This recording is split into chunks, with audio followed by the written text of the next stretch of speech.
मेरा नाम डॉक्टर मोहम्मद हारिस खान बरकी है। अल्लाह के फजल से लाखों का सेक्रेटरी और सेक्रेटरी कोच हूँ। हमने पहली वीडियो की हल्दी के ऊपर, जो कि golden child of the spices, मैं उसे बड़े सगीर की शहजादी कहता हूँ। और मैंने बताया कि सेक्स में इसका क्या रोल है। हमने डिस्कस किया कि किस तरह ये टेस्टोस्टेरोन को एनहांस करती है, उसकी प्रोडक्शन को। ठीक है। और टेस्टोस्टेरोन का रोल जो है सेक्स में हम सब जानते हैं, लेकिन किसके वाया टेस्टोस्टेरोन काम करता है असल, यानी कि वो होता है ब्लड की सर्कुलेशन। जब बॉडी के अंदर ब्लड सर्कुलेट करता है तो वो जब आपके ऑर्गन यानी कि नर्व्स की तरफ जाता है तो नर्व्स के अंदर जो साइनोसाइड होते हैं, जो स्पंज की तरह जो छोटे छोटे सुराख होते हैं, उनमें खून भर जाता है। और जब भरता है तो वो नफ्स जो है वो फूलना शुरू हो जाता है। और वो फूलता फूलता एक एक अजीम शान किस्म के स्ट्रक्चर में तब्दील हो जाता है। वो पहले एक शर्मिंदा सा स्ट्रक्चर होता है, छोटा सा, वो एक दबदबा और रोब वाली एक चीज बन जाता है। तो इसमें सारा रोल जो होता है वो ब्लड फ्लो, ब्लड सर्कुलेशन का होता है। ब्लड सर्कुलेशन पूरी बॉडी के लिए बड़ी इंपॉर्टेंट है। जो चीज़ आपकी ब्लड की सर्कुलेशन बढ़ाएगी वो आपके तमाम टिश्यूज को हेल्दी कर देगी। Brain, heart, gastrointestinal tract, kidney, कोई प्रोस्ट, हर चीज़ आपकी ब्लड के ऊपर डिपेंडेंट है।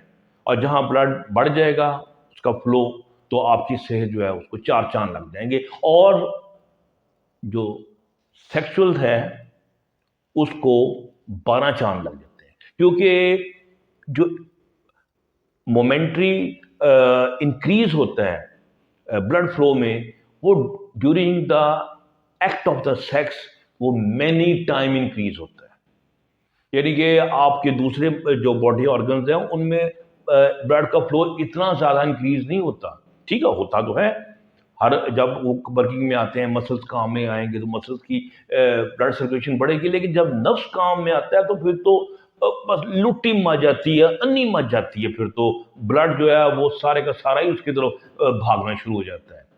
सो उसमें ब्लड फ्लो जो है उसका रोल हम डिस्कस करेंगे, ये कैसे मैनेज करता है, ये कि हल्दी किस तरह उसमें बढ़ाती है। सबसे पहले हमने एक मॉलिक्यूल का हमने जिक्र किया था, नाइट्रिक ऑक्साइड का। मैंने बड़ा जिक्र किया है कि ये वो मॉलिक्यूल है जो कि मोज़ाती मॉलिक्यूल है। और ये हमारे अंदर जो वेसल्स होती हैं उसके अंदर एक लाइनिंग होती है जिसे हम कहते हैं एंडोथीलियम। वहाँ पर जाके ये काम करता है और ये हमारे मसल्स को रिलैक्स करता है और ब्लड का फ्लो जो है उसके वाया बढ़ता है। खाली नाइट्रिक ऑक्साइड जो है ब्लड फ्लो नहीं कर रहा होता, बल्कि और भी सारा रिपेयर वगैरह, इम्यूनिटी सिस्टम सब में काम कर रहा होता है। सो एक मैकेनिज्म जिसके थ्रू ये काम करती है वो होता है उसका नाइट्रिक ऑक्साइड की प्रोडक्शन। सो उसमें ये हेल्प कर देती है कि किस तरीके से हमने देखा कि ब्लड फ्लो बढ़ गया। एक बात जिसको मैंने पहले भी थोड़ा जिक्र किया था कि ये आपका जो कोलेस्ट्रॉल होता है और आपके जो बैड कोलेस्ट्रॉल होता है जिसे हम एलडीएल कहते हैं, ये उसको ये लो कर रही होती है। क्योंकि जो बैड कोलेस्ट्रॉल है ये आपकी वेसल्स के अंदर आपकी वॉल्स को थिक कर देता है और उसके अंदर जो ना वो छोटे छोटे स्पीड ब्रेकर बना देता है, छोटे छोटे पहाड़ियाँ खड़ी कर देता है। तो और खून का फ्लो जो है वो अच्छा नहीं रहता और वो नफ्स तक कम पहुंचता है और आपका नफ्स जो है वो बेचारा ढीला ढाला रह जाता है। तो ये उस कोलेस्ट्रॉल को ये कम कर देती है और गुड कोलेस्ट्रॉल को ये बढ़ा देती है। इस तरीके से भी आपकी जो ब्लड फ्लो है इसमें इसका जो ना बड़ा अहम रोल वो हमारे सामने आ गया। ठीक है। फिर इसके अलावा ये जो हल्दी है ये इसके अलावा भी रोल प्ले करती है, जैसे हमने जिक्र किया था कि किस तरीका से ये आपकी इंसुलिन रेजिस्टेंस जो है इसको ये कम करती है। अब इंसुलिन रेजिस्टेंस जो है ये इतनी इंपॉर्टेंट चीज़ है कि जब ये बढ़ जाती है तो बॉडी के अंदर फैट जाना आना शुरू हो जाती है। आपके ख़ास तौर पे आपका जो लिवर है उसके ऊपर फैट आ जाती है। फिर उसके बाद फैट के बाद लिवर से निकल के फिर दूसरे जो चीज़ें हैं, किडनी हो गया, फिर आपका हार्ट हो गया, सब के ऊपर फैट ही फैट आना शुरू होता है। ये एब्डोमिनल फैट जो है, पेट वाली फैट जो होती है, ये आनी शुरू होती है। और ये जो होती है फैट, ये ईस्ट्रोजन का घर होती है। तो ये जब ये ईस्ट्रोजन जब बढ़ता है तो सेक्स जो है इंसान का ये डाउन हो जाता है। तो ये किस तरीके से आपकी जो है इंसुलिन रेजिस्टेंस को कम करता है?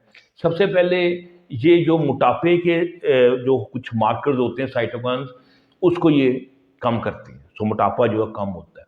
फिर जो फैट के सेल्स हैं, नंबर तो वही रहता है, लेकिन इनकी जो साइज इंक्रीज होता है उसके इंक्रीज को ये रोकता है। सो इसका मतलब है कि ये आपका जो वेट है उसको ये मैनेज करने में हेल्प करती है।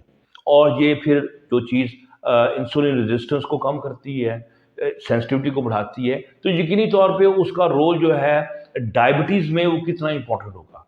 और आपको पता है जब डायबिटीज़ हो जाती है तो समझिए कि फिर अलार्म बेल जो है टन टन टन टन टन वो बोलना शुरू हो जाती हैं।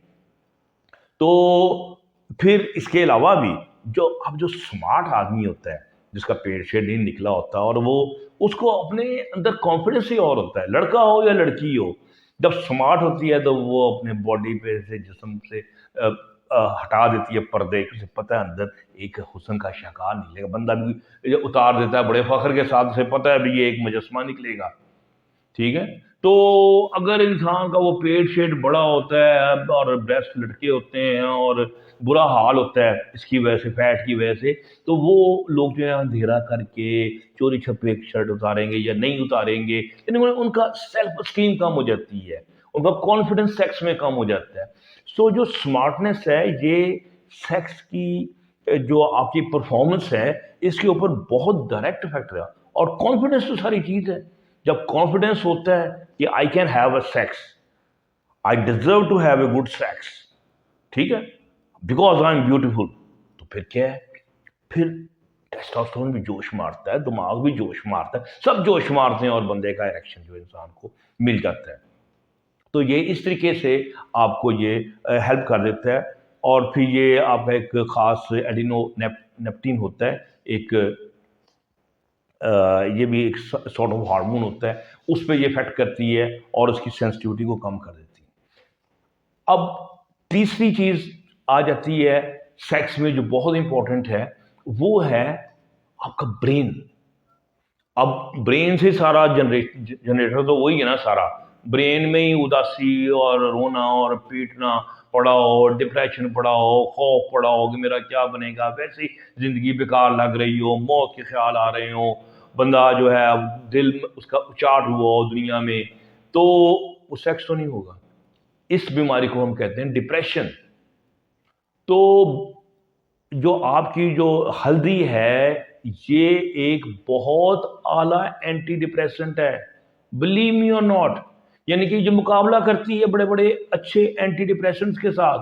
और एंटी डिप्रेसेंट आमतौर पे एसएसआरआई, वो तो सेक्स की बैंड बजा देते हैं ना, सत्यानाश मार देते। लेकिन ये एक ऐसा एंटी डिप्रेसेंट है जो कि आपके डिप्रेशन को ना लिफ्ट करता है, ना सिर्फ लिफ्ट करता है बल्कि आपकी सेक्स को भी साथ साथ बढ़ा देता है। ये कैसे करता है, ये बड़ा कॉम्प्लेक्स किस्म का मैटर है।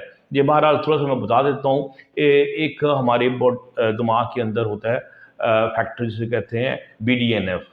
ये उसकी जो हमारे जो सेल होते हैं उसकी जो प्रोडक्शन होती है, उसकी ग्रोथ, उसमें इसका रोल होता है। ये उसको जाके इंक्रीज करता है। तो जो हमारी जो नर्व्स के एंडिंग जो यानी कि हो गए थे, छोटे हो गए थे, उनमें जो कनेक्शंस थे वो टूट गए थे, वो सारे कनेक्शंस जो हैं वो बहाल होना शुरू हो जाते हैं। तो नतीजा ये निकलता है इंसान का डिप्रेशन कम हो जाता है, इंसान की एंजाइटी कम हो जाती है। और ये फिर ना सिर्फ ये करती है बल्कि आपकी वो भी आप में आपकी जो मेमोरी है उसको भी इन्हांस कर देती है। ये तो मैं एक साइड पे बात कर रहा हूँ। तो वरना तो क्या कहते हैं, माजी की यादें जो होती हैं ये बड़ी तकलीफ से होती हैं। एनी हाउ मेमोरी जो है ये उसको ये इम्प्रूव कर देती है अपने उसी BDNF के मैकेनिज्म के थ्रू। सो ये जब आपका डिप्रेशन कम हो जाता है इसके ज़रिए, ये भी आपके सेक्स के लिए एक बहुत बड़ी सपोर्ट मिल जाती है। यानी कि अगर आपका पंप भी ठीक काम कर रहा है और आपका टेस्टोस्टेरोन भी ठीक काम कर रहा है, तो फिर आपको और क्या मसला है, ठीक है। आखिर में हम छोटी सी बात और भी करेंगे, इम्यून सिस्टम पे भी काम करती है। ये आपका जो प्रोस्टेट है उसमें जो कैंसर है उसके इंसिडेंसेस जो है बहुत इससे कम हो जाते हैं। फिर अब तो आपको पता है कि गोरा भी पागल हुआ है इसके पीछे, उसकी दे स्मूदीज बना रहे हैं, क्या क्या उसके प्रोडक्ट्स। अब मैं जो बता रहा था लास्ट वीडियो में बताया था, वो भी मैंने किसी इंपोर्टेड कंपनी से मैंने उसका एक्सट्रैक्ट मंगवाया था, जो मैं गाउट के लिए खा रहा हूँ। तो यानी कि गोरा भी इसमें बहुत काम कर रहा है, उसको खाने के नए से नए तरीके वो ईजाद कर रहे हैं, ठीक है। फिर इसके बाद आ जाता है गैस्ट्रो इंटेस्टाइनल ट्रैक्ट, यानी कि ये जो आपका होती है ना, खाने की नाली, मैदा और नीचे जो नाड़ी अंते शंते होती हैं। अब वहाँ पर जब खून की प्रोडक्शन ज़्यादा होती है, जैसे हमने जिक्र किया, तो उसकी वर्किंग बेहतर हो जाती है। फिर उससे अब्जॉर्प्शन चीज़ों की ज़्यादा अच्छी हो जाती है। फिर ये आपका जो जो लिवर है, लिवर बाइल ज़्यादा पैदा कर रहा है, वो डाइजेशन में हेल्प कर रहा है, इसकी वजह से आपको गैस नहीं हो रही, ठीक है। आपके अंदर वो गैस निकल रही होती है तो बंदा वैसे खौफजदा होता है कि यार कोई क्या सोचेगा, खट्टे ढकार वगैरह आ रहे होते हैं। तो इसकी जो हेल्थ है आपकी गैस्ट्रो इंटेस्टाइनल ट्रैक्ट की, ये भी सेक्स के साथ कहीं ना कहीं इसकी इम्पोर्टेंस तो अपनी जगह पर है ही है। अब हम सबसे अहम टॉपिक पे आते हैं, बहुत ही इंपॉर्टेंट, इसको आपने मिस नहीं करना, कि इसको खाना कैसे है। देखें, इसकी जो है ना एब्जॉर्प्शन, ये बड़ी ख़ास है कि ये दो चीज़ें इसकी एब्जॉर्प्शन में बहुत ज़्यादा अहम रोल प्ले करती हैं। Number one, fat. इसलिए आपको अब देखा ये दूध में देते थे या इसका हलवा बना देते हैं, ठीक है, ये मक्खन में आप डाल के खा लें तो इसकी एब्जॉर्प्शन अच्छी होती है, वरना ये एब्जॉर्प्शन भी कम हो जाती है और ये फिर इतना मैदे में कुछ खराश सी पैदा भी करती है। तो फैट में अगर मिला के खाई जाए तो ये आपकी अच्छा असर देता है। फिर आ जाती है आपकी काली मिर्च। काली मिर्च जो है ना, इसमें एक कंपाउंड होता है पाइपरीन, ये इसकी जो होती है अब्जॉर्प्शन, उसको यानी कि 20 गुना बढ़ा देती है। किसकी भला? हल्दी की। सो हल्दी, आप, मेरी एडवाइस ये है कि आप अकेली ना खाएं, वैसे खाएंगे तो तंग ही पड़ेंगे। बेहतर है कि उसे कंबाइन करें किसी फैटी में मील के साथ और उसको काली मिर्चों के साथ, तो फिर इनका जो इफेक्ट है वो आपस में बहुत ज़्यादा मल्टीप्लाई होगा, जमा नहीं होगा, अगर सच्ची बात हो, मल्टीप्लाई होगा, तो आपकी बॉडी को इसका फ़ायदा मिलेगा। तो उम्मीद है कि अब आप लोग हल्दी की मुख्तलिफ फॉर्म जो हैं उसको ज़्यादा खाएंगे।